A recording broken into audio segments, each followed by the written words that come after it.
The 8th hour of a 12-hour remembrance of Glenn Miller. This is Chuck Cecil with the records and with the musicians, the singers, the arrangers who were there with Glenn Miller, making music and memories. I would never cross him in business. He had one soloist who never became well enough known with the band by the name of Al Quink. As far as records are concerned, I never did anything that I liked. I don't really, truthfully, remember any member of the band looking for a girl to pick up.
The memory of a rose is with me as I wander.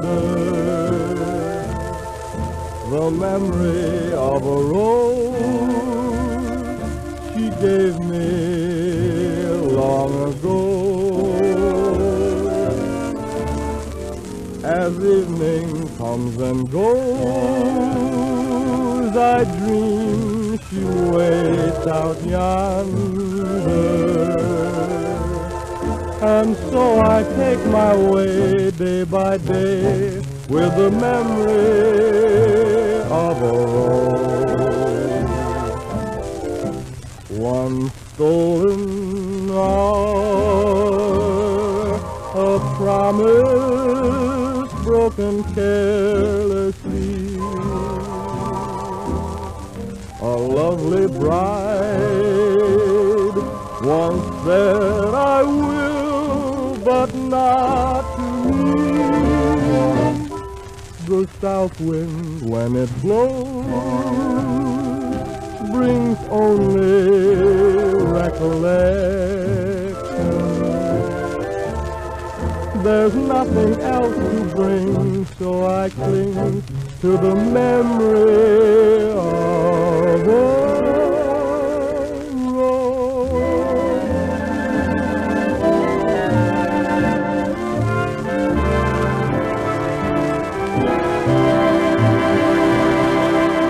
The Memory of a Rose, featuring vocalist Ray Eberle, was a product of recording session number 49. I Do You, Chapel in the Valley, Prairie Land Lullaby were also from that record date, December 27th, 1940, at the Victor Studios in New York City. At that time, we usually played the stuff before, even the new stuff, they'd bring it out on rehearsal, and possibly we'd play it on the job to get familiar with it, because Glenn knew we were going to record it, because the song parties were pushing it, and it was supposed to, and he liked the tune and, the same style, the reason that anybody would record anything, So he would try to get us familiar with it, and himself, because in those days we would record after the job some nights, and we'd start like 2 o'clock in the morning. Trombonist Jimmy Pretty remembering some of the later rehearsals and recording sessions in the life of the band of Glenn Miller, Memory Maker. Tuesday evening, January 7th of the new year, 1941. The Glenn Miller Orchestra had just finished a 15-minute sustaining broadcast from the Pennsylvania Hotel on NBC's Blue Network. 2 hours later, the band was in the CBS studios for their regular 15-minute commercial broadcast. It was 10 o'clock on the East Coast, 9 in the Central Time Zone, 8 o'clock in the Mountain Zone, 7 o'clock on the West Coast.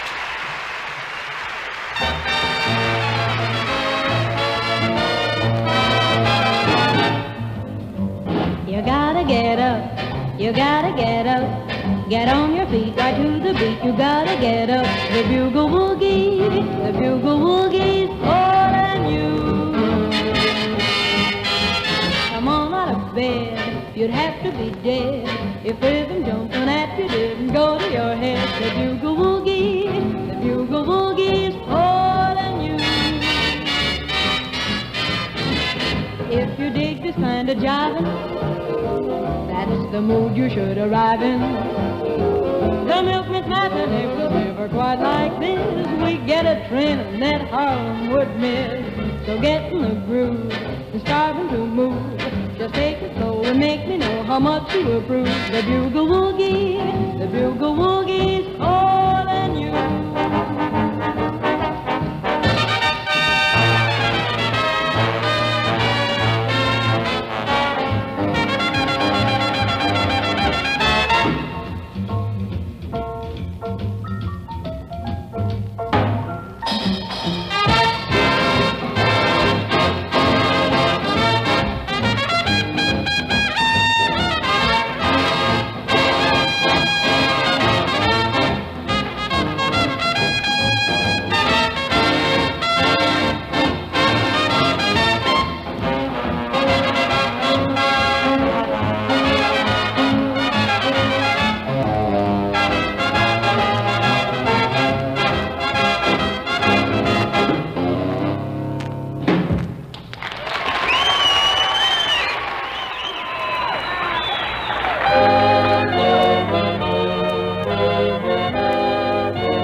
Fine tune that's familiar to all of you.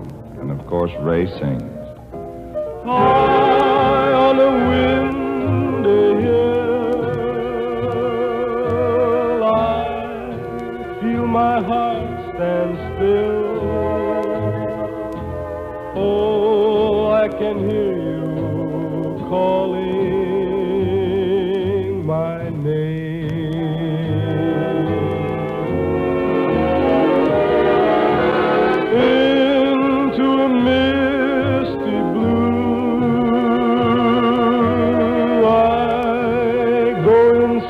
Of you,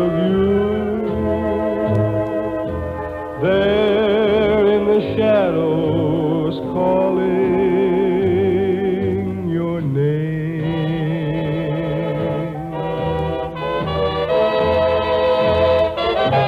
Why are you just beyond me? When will I see your face? Why just elude me and leave me this lonely space, go into eternity. Your love will beckon me. I can't forget your voice that calls my name.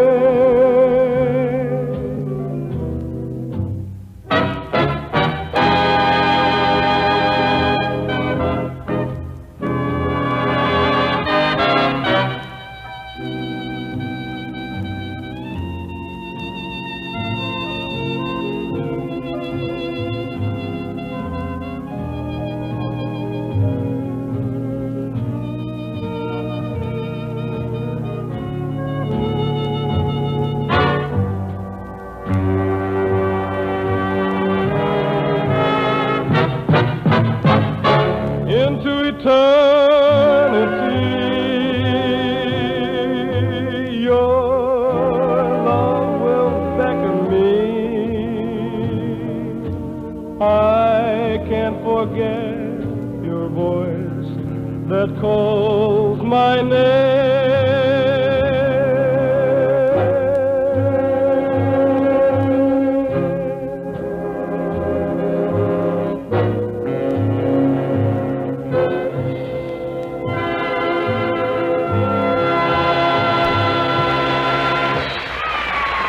A sampling of the commercial broadcast made the night of January 7th, 1941. Ray Eberly sang High on a Windy Hill, and Bugle Woogie featured Dorothy Clare. Marion Hutton was taking a brief leave of absence. Her replacement would involve Miller in a lawsuit. That, along with a heavy schedule of broadcasts and recordings, would test a band leader's sense of humor. I'd have to say the foremost, most lasting impression of him would be his wholesomeness. To all you mothers, I just hope your sons grow up to be as intrinsically good and upright men as he. Not that he was a moralist or a prude, far from it. He certainly was no stuffed shirt, but in the highways and byways of the jazz scene, he stood out from the crowd like the Washington Monument. He just couldn't help it. So much class, such a good mind, good looks, and such a healthy sense of humor. John Chalmers McGregor, better known as Chummy, remembering another facet of the personality of Glenn Miller, memory maker.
Bill Finnegan made that arrangement of Song of the Volga Boatman, and it was recorded at session number 50, January the 17th, 1940, New York City. Well, I had a hunch on that, too.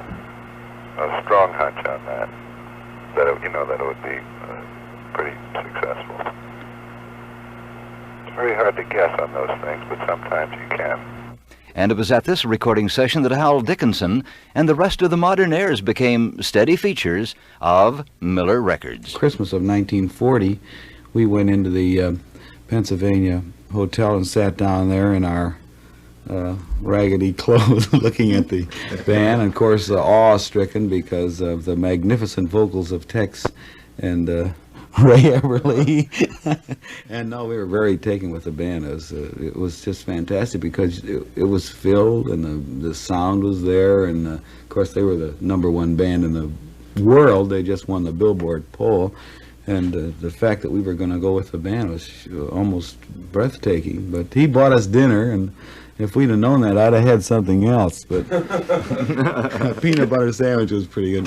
But we went with the band in '41. He had the idea in '40, and the first session we did was from a Tony Martin picture, and it was a beautiful song. I think Jimmy Van Heusen wrote it.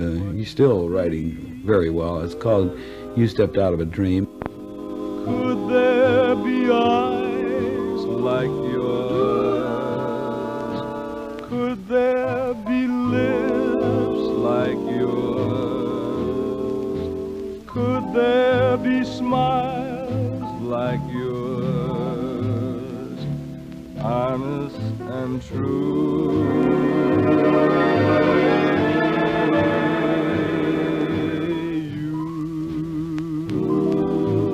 You stepped out of a cloud. I want to take you away, away from the crowd, and have you all to myself, alone and apart, out of a dream, safe in my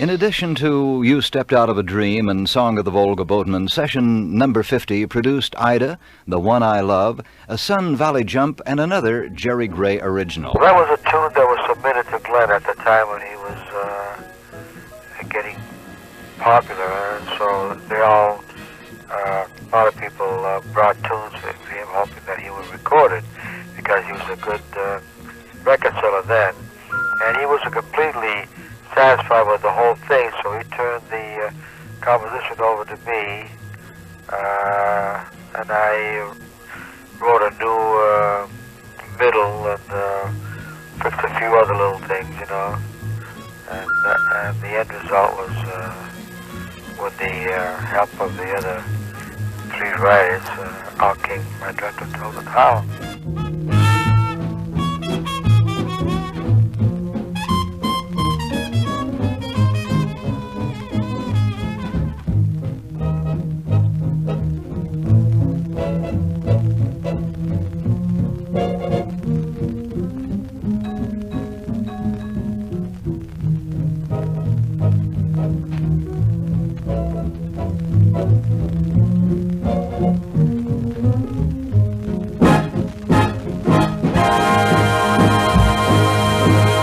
I Dreamt I Dwelt in Harlem, one of the 6 big sides produced at recording session number 50 by Glenn Miller, Memory Maker.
somebody else's arms.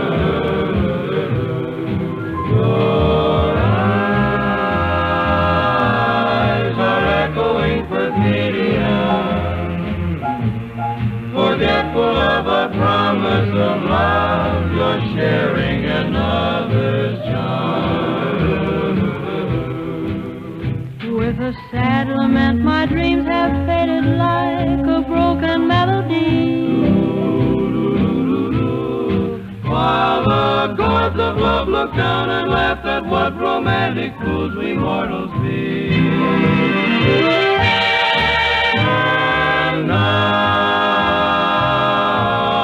I know my love was not for you, and so I'll take it back with a sigh. Perfidious one, goodbye. Goodbye, goodbye,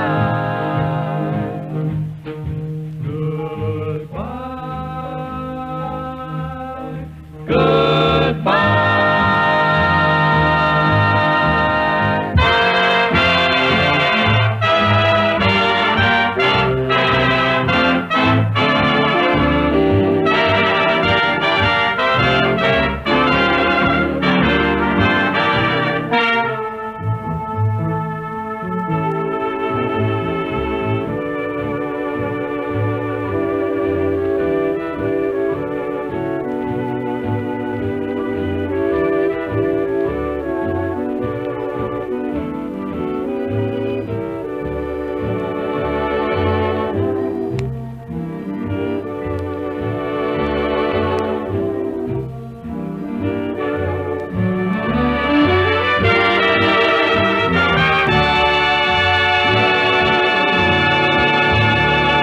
Dorothy Clare, a temporary replacement for vocalist Marion Hutton, with her initial recorded performance with the Glenn Miller's band and the Modern Airs. Perfidia came from recording session number 51, the 19th of February, 1941, New York City. 3 other sides were made that day, including another Jerry Gray original, this time titled The Spirit is Willing. That's one of my favorites. Include the title that I put myself.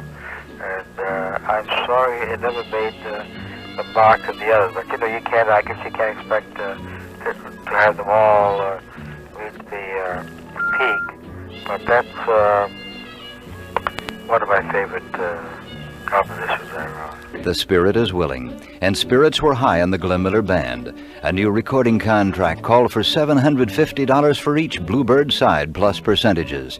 There was a new 1-year contract at almost $5,000 a week from the cigarette sponsor. Another $150,000 had been grossed at the Paramount. Downbeat readers named them the best sweet band in the land. Martin Block conducted a poll, naming them #1 in all categories, and Hollywood was beckoning.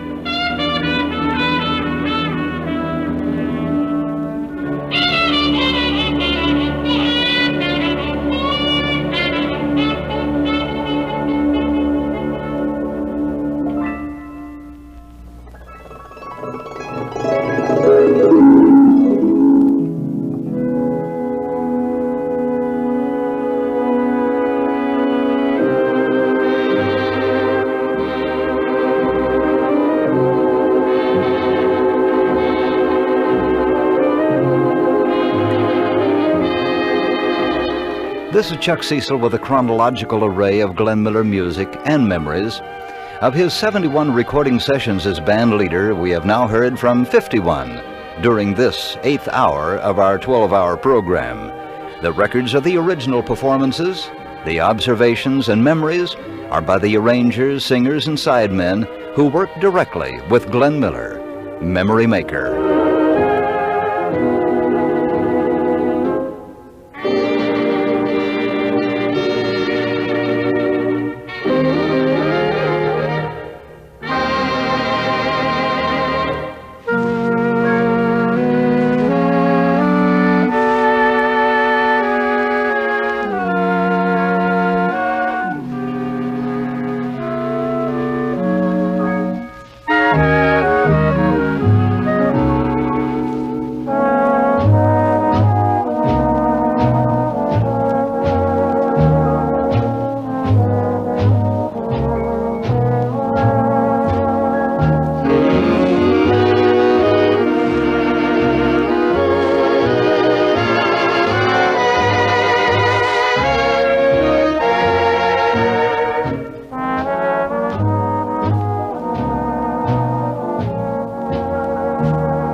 Whenever it's early twilight, I watch till a star breaks through.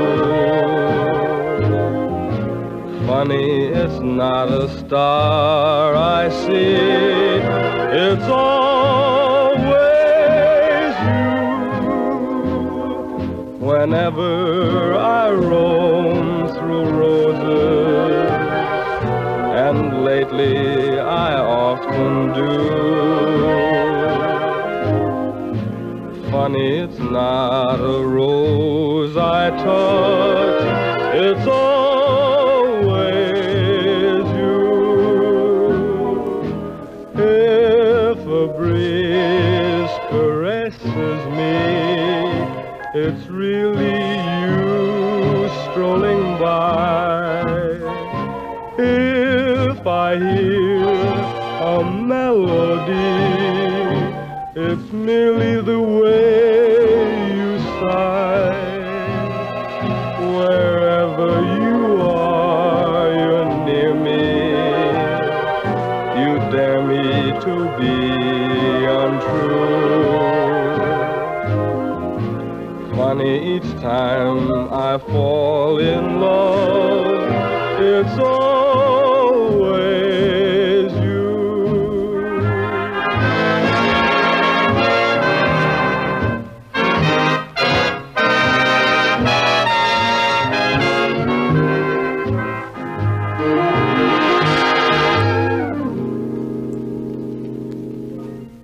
Recording session number 52, New York City, February the 20th, 1941. Following the recording of It's Always You, plus 3 other sides, the Miller Band left for Hollywood. The band would make personal appearances across the country. First stop, Cleveland. I was really young at 18 to be with a very mature band, and they were in their #1 position at that time as well. And Glenn Miller fired me after about 4 months because I was such a cocky kid, you know. And he fired me right before we played my hometown, which was Cleveland, Ohio.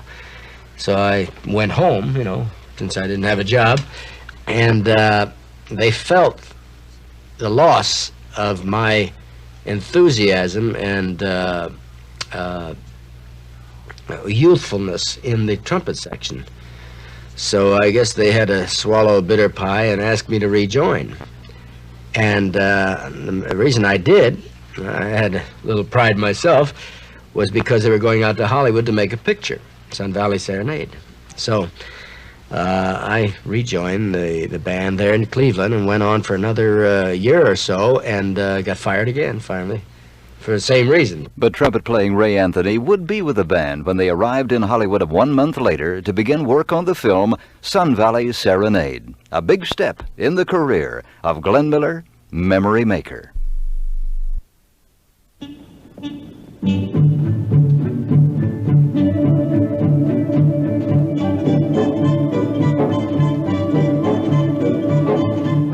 Folks, let's go for a ride. Get your favorite one to sit by your side. Cuddle up in a sleigh, giddy up, Nellie Gray, and away we go. While you listen to the sleigh bells ring, you're yodeling to your baby. You'll feel nice and warm, no matter how cold it may be. Take a look at little Jack and Jill. They ski down a hill, that's a snowplow turn. And look, there's a spill on the hill. When you're down, it's a thrill to go up again. Everybody ought to learn to ski, for that is how we first met.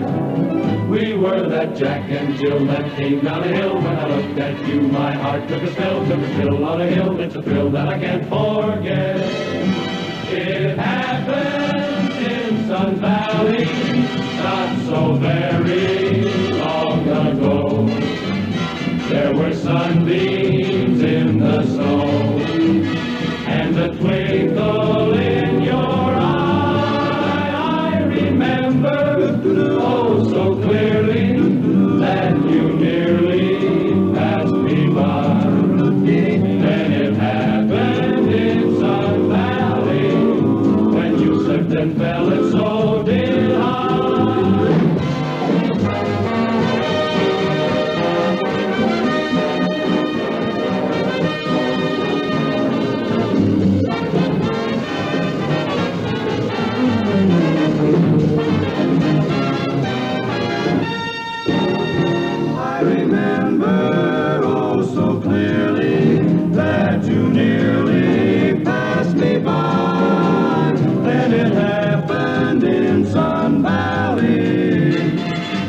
slipped and fell, and so did I.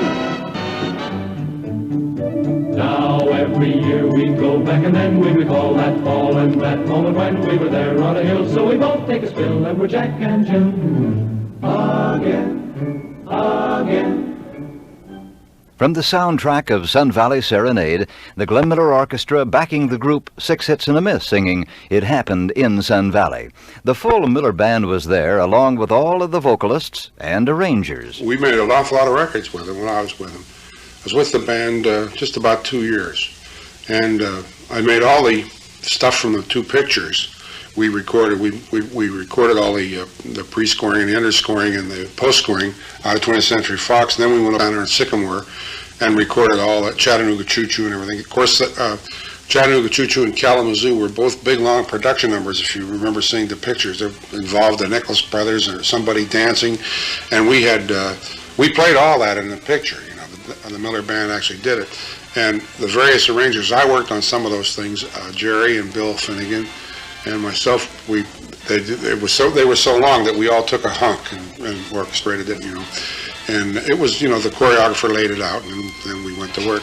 Highlight of the film was a nearly 8-minute performance of Chattanooga Choo Choo. The Mac Gordon, Harry Warren composition found the Miller Band plus Tex Beneke, Paula Kelly, the Modernaires, Dorothy Dandridge singing, and the Nicholas Brothers dancing. That's the Chattanooga Choo Choo on track 29. 29? Uh-huh. That's on the Tennessee line. She said the Tennessee line. Jack, she means that she can't afford. I can't afford to board a Chattanooga Choo Choo. What have you got in there? Oh, got my fare. You say you have? Uh-huh, but not a nickel to spare. Well, I do declare. You leave the Pennsylvania station about a quarter to four. Read a magazine and then you're in Baltimore. Dinner in the diner, nothing could be finer than to have your ham and eggs in Carolina. When you hear the whistle blowing 8 to the bar, then you know that Tennessee is not very far. Shut up, all the rolling, got to keep it rolling. Whoa, Chattanooga, there you are. Chattanooga, choo-choo, there you are.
The original version of Chattanooga Choo Choo from the soundtrack of the Sun Valley Serenade.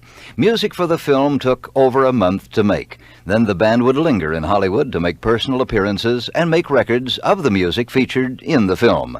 It was the big time for Glenn Miller, Memory Maker.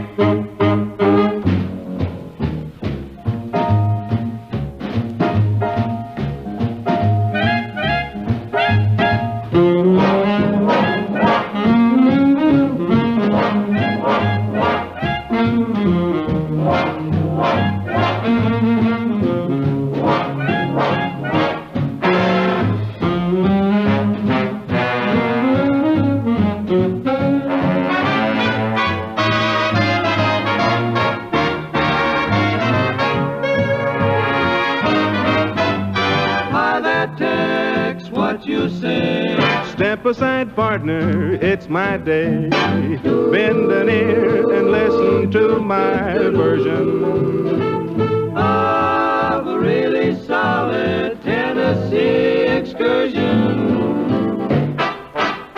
Pardon me, boy, is that the Chattanooga Choo-Choo? Yes, yes, track 29. Boy, you can give me a shine. Can you afford to board Chattanooga Choo-Choo? I got my fare and just a trifle to spare. You leave the Pennsylvania station about 4:45. Read a magazine and then you're in Baltimore. Dinner in the diner, nothing could be finer than to have your ham and eggs in Carolina. When you hear the whistle blowing 8 to the bar, then you know that Tennessee is not very far. Shovel all the coal in, gotta keep it rolling. Ooh, ooh, Chattanooga, there you are. There's gonna be a certain party at the station. Satin and lace. I used to call Funny Face. She's gonna cry until I tell her that I'll never roam. So Chattanooga choo-choo, won't you choo-choo me home? Chattanooga, Chattanooga, get aboard. Chattanooga, Chattanooga, all aboard. Chattanooga, Chattanooga, Chattanooga choo-choo, won't you choo-choo me home? Chattanooga choo-choo.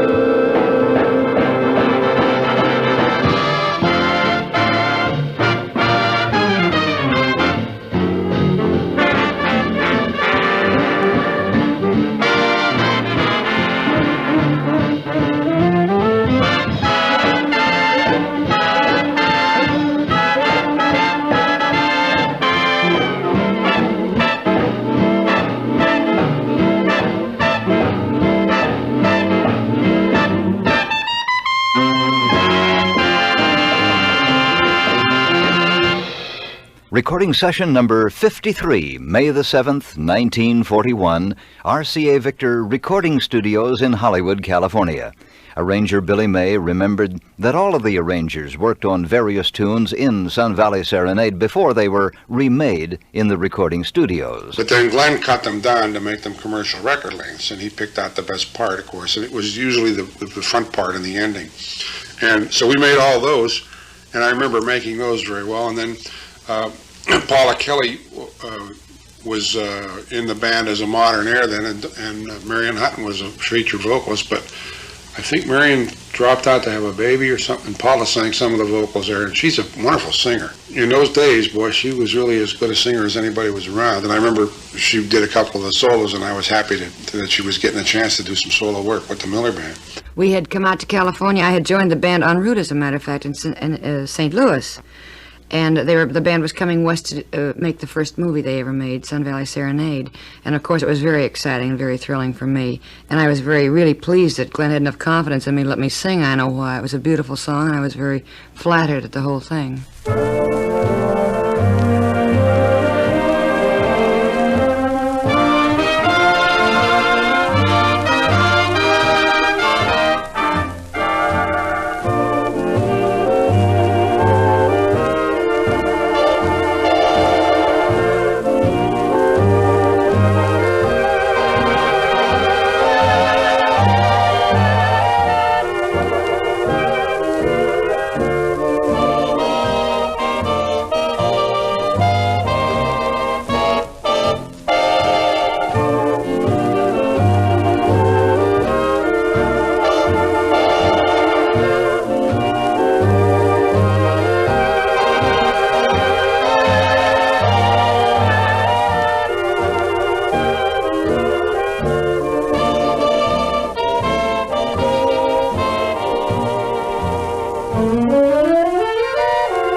growing.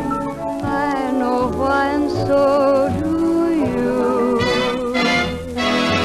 Why to raise a sigh every evening, whispering your name as they do? And Why have I the feeling stars are on my ceiling? I know why, and so do you. When you smile at me, I hear gypsy violin. When you dance with me, I'm in heaven when the music begins. I can see the sun when it's raining, hiding every cloud from my view. And Why do I see rainbows? when you're in my arms? I know why, and so do you.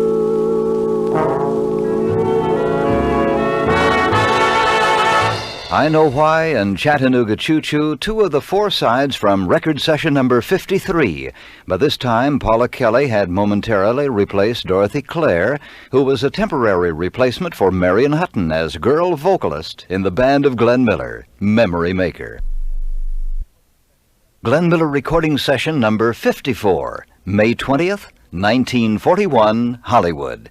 Three sides recorded that day, including a Billy May arrangement for the Modern Airs. Chuck Goldstein and Harold Dickinson, Paula's husband, were in the Modern Airs, and they felt that they wanted to do something where they weren't just backing up the featured singers. So they found this tune, and they came to me and asked me to make it and kind of put it in a Jimmy Lunsford bag. So I did. When we recorded it, I was never happy with it. I thought we could have, if we'd have waited until the guys got to play it a little more, it would have sounded better. But Glenn was in a hurry to get the thing out. He liked it, and we played a little loud.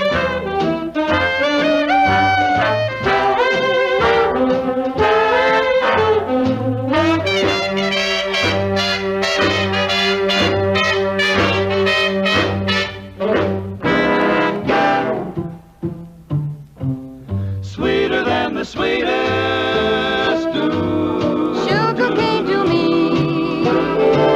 You're sweeter than the blue note. In a Chopin melody. You stole my heart. Sweeter than the sweetest jelly roll they bake. You're sweeter than the icing on a chocolate cake. Sweetheart, your affection is a confection Of everything that's sweet. But when you hold me gently and fold me, You're the sweetest of the sweet. Sweeter than the sweetest dew. peaches on a tree. But when you say you love me, you're sweeter than honey.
something sweet. Baby, oh, hold me gently and fold me. That's when you're the sweetest of the sweet. Sweeter than the sweetest too. Peach sits on a tree. But when you say you love me, You're sweeter than honey. you're sweet, so sweet. You're much sweeter than honey.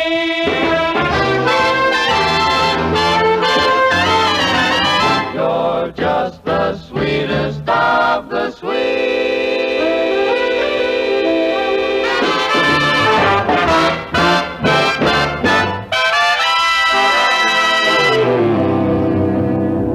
The Modernaires and Paula Kelly singing a Billy May arrangement of Sweeter Than the Sweetest from record session number 54, concluding the 8th of our 12-hour remembrance of Glenn Miller, Memory Maker.